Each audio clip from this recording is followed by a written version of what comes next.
មិនដឹងថាខ្ញុំជាប់ចំណងគេខ្ញុំគិតថាជីវិតខ្ញុំល្អហើយពេលគេនិយាយថាព្រះអង្គឲ្យសេរីភាពខ្ញុំមិនយល់ទេវាមានន័យអ្វីប៉ុន្តែព្រះបន្ទូលបានបង្ហាញខ្ញុំ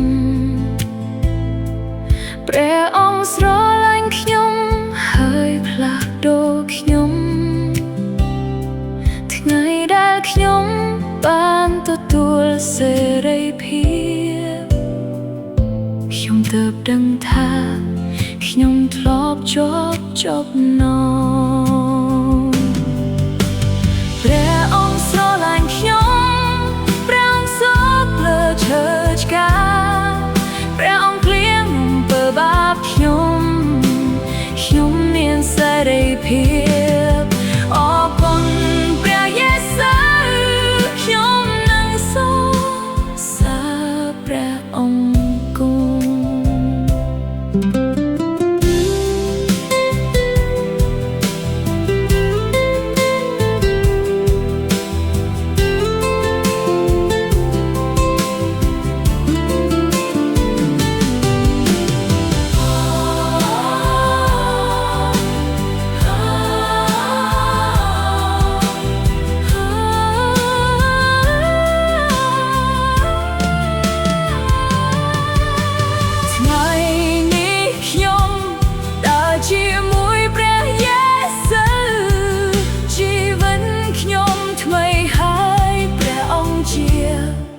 ព្រះអង្គសង្គ្រោះខ្ញុំ